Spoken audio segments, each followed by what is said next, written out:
Bapak Ketua Komisi 5, Pak Lazarus yang kami hormati, Pak Ridwan Bey yang kami hormati, Pak Robert yang kami hormati, Bapak Ibu anggota Komisi 5 yang saya hormati. Assalamualaikum warahmatullahi wabarakatuh. Salam sejahtera untuk kita semua. Terima kasih Pak atas kesempatannya. Hari ini kami pertama menyampaikan permohonan maaf. Saya punya ide mungkin yang kurang tepat, tapi tujuannya mungkin cukup baik, tapi mungkin kami juga mesti belajar bahwa ide-ide di ranah publik harus lebih baik lagi soal rumah subsidi yang diperkecil. Jadi tujuannya sebenarnya sederhana, karena kami mendengar banyak sekali anak muda yang ingin tinggal di kota, tapi kalau tanahnya di kota mahal mau diperkecil. Tapi sudah mendengar begitu banyak masukan, termasuk dari teman-teman anggota DPR Komisi 5, maka saya sampaikan secara terbuka permohonan maaf dan saya cabut ide itu. Ya, terima kasih. Kemudian izinkan saya atas data-data yang kami coba siapkan, kalau mengenai laporan realisasi anggaran tahun 2024 ya Pak ya, ini 25 ya, yang masih di BPK mana? Yang masih di BPK yang mana? Halaman ya. Ya, di halaman 3 saat ini sedang proses audit BPK yang belum selesai Pak. Nanti pada waktunya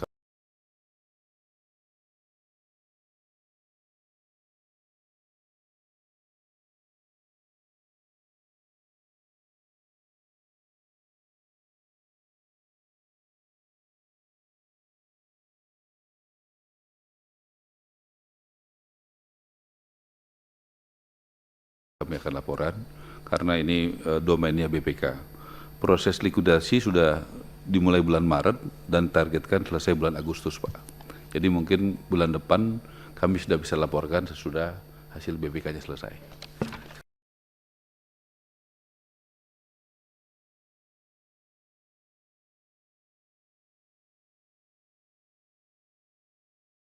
Selesai itu Pak. Kemudian halaman 4, untuk belanja pegawai dengan pagu 419 miliar,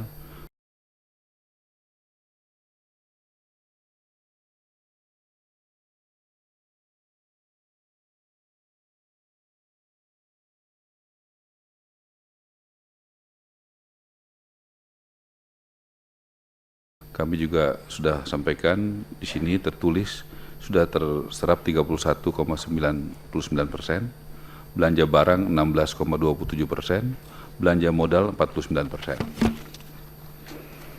Kemudian untuk realisasi APBN tahun 2025, terima kasih Pak, sudah ada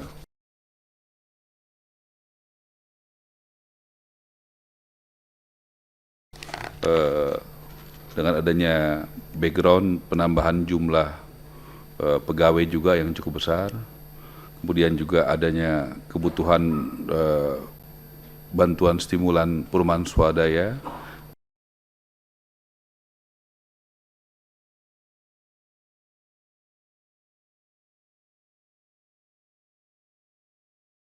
adanya peningkatan komunikasi publik, adanya kebutuhan pelatihan CPNS, kami menambah unit BSPS untuk meningkatkan tata kelola dan memajukan kualitas SDM, agar masyarakat mengetahui dan proaktif memperoleh haknya atas perumahan yang layak. Optimalisasi terhadap pagu anggaran existing dengan tidak mengusulkan penambahan anggaran untuk 2025. Peningkatan unit BSPS, penguatan Ijen, pelatihan PNS sebesar 192 miliar. Realokasi anggaran tersebut bersumber dari efisiensi rusun reguler sebesar 174,61 miliar dan revitalisasi rusun sebesar 18 miliar. Realokasi anggaran tersebut meningkatkan jumlah unit rumah BSPS sebanyak 6.569 unit dari semula 38.554 unit menjadi 45.073 unit. Kemudian postur anggaran sesudah realokasi, dukungan manajemen, ini sudah kami sampaikan Pak. Program juga ini kami sangat setuju, sependapat dengan teman-teman anggota DPR. Kita tingkatkan di sini tambahan anggaran BSPS sebesar 177 miliar dan menjadi 45.073 unit. Kemudian pengurangan rusun dari reguler tahun 2025 174 miliar dan pengurangan revitalisasi rusun sebesar 18 miliar. Yang lainnya tetap Pak.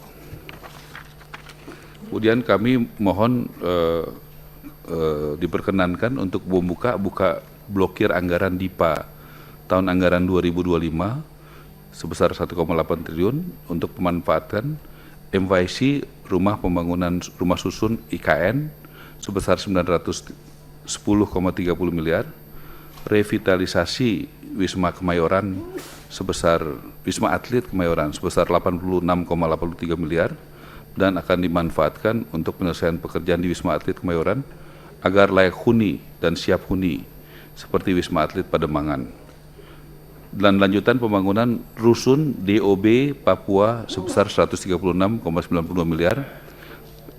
Tapi ini untuk yang Papua nanti kami mohon tanggal 21 atau 22 saya maaf lupa, kami akan bertemu dengan Kepala BIN untuk memastikan itu secara keamanan bisa dijalankan atau tidak. Kemudian anggaran untuk 2026 ini halaman 9, kami mengusulkan sebesar 49,854 triliun. Sehingga pagu indikatif diperlukan tambahan 48 triliun. Nah, nomor 2 ini kami mohon doa dan dukungan dari teman-teman Komisi 5. Kami mengusulkan dari usulan anggaran tersebut sebesar 45,55 triliun atau 91,37% diusulkan untuk anggaran bantuan stimulan perumahan swadaya dengan target 2 juta unit rumah di tahun 2026. Usulan anggaran di luar BSPS sebesar 4,3 triliun. Jadi di luar BSPS itu kita 4,3 triliun atau 8,63% dari usulan anggaran TA 2026 atau mengalami kenaikan biaya sebesar 840 miliar atau 24,27% dari anggaran TA 2025 sebesar 3,46 triliun. Jumlah anggaran tersebut kami yakini dalam rangka mencapai target pembangunan dan renovasi 3 juta rumah. Ya, dan penanganan kawasan kumuh sebagai target dan prioritas rencana pembangunan jangka menengah nasional 2025-2029 dan rencana kerja pemerintah 2026. Melalui usulan anggaran, Kementerian PKP tersebut menghasilkan pembangunan sebesar 2.052.822 unit dan penanganan kawasan kumuh sebesar 225 unit. Sehingga tetap diperlukan langkah-langkah kreatif untuk mencapai target pembangunan dan renovasi 3 juta rumah melalui pembiayaan rumah subsidi FLPP. Kami juga izin sampaikan, saya sudah sampaikan di dalam rapat kabinet terbuka, 2 hal yang paling penting dari kementerian kami, yaitu tahun 2026 kami usulkan kepada Bapak Presiden, Menteri Keuangan, adalah BSPS-nya 2 juta, kemudian rumah subsidinya 500.000. Kemudian KUR sektor perumahan kami juga laporkan dari kebijakan Bapak Presiden, untuk pertama kalinya kami mendapatkan di sektor perumahan ada KUR perumahan sebesar 130 triliun dan per hari ini kami sedang menyiapkan peraturan menterinya dan rapat dengan Menko Perekonomian dan Menteri Keuangan dan perbankan dan juga rapat juga dengan ekosistem supaya bisa digunakan.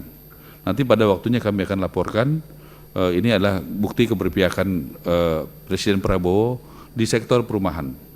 Kemudian swadaya masyarakat, CSR, dan investasi.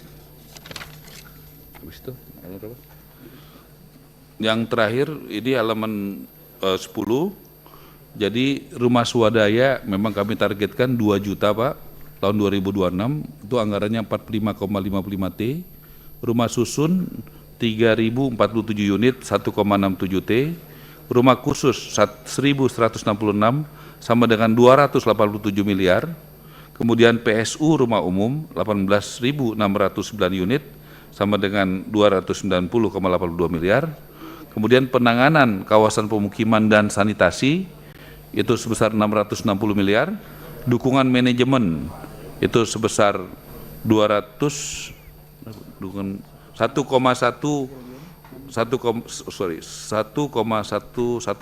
triliun. Kemudian Tubinwas sebesar 271,52 miliar. Kemudian pembiayaan perumahan sebesar 500.000 rumah di tahun 2026. Demikian Bapak Ketua yang kami sampaikan. Paling terakhir kesimpulan usulan pagu anggaran TA 2026 Kementerian PKP sebesar 49.854 triliun, mohon kiranya dapat dukungan dan setujui Komisi 5. Selanjutnya usulan pagu anggaran tersebut akan disampaikan dari Menteri PKP kepada Menteri Keuangan dan Bappenas. Kemudian nomor 3, usulan realokasi dan anggaran buka blokir anggaran Kementerian PKP TA 225, mohon mendapat persetujuan. Untuk selanjutnya akan disampaikan revisi anggaran kepada Kementerian Keuangan, Ceki Dirjen Anggaran. Demikian Bapak Ketua, Bapak Wakil Ketua, dan rekan-rekan anggota Komisi 5 yang kami hormati. Terima kasih. Wassalamualaikum warahmatullahi wabarakatuh.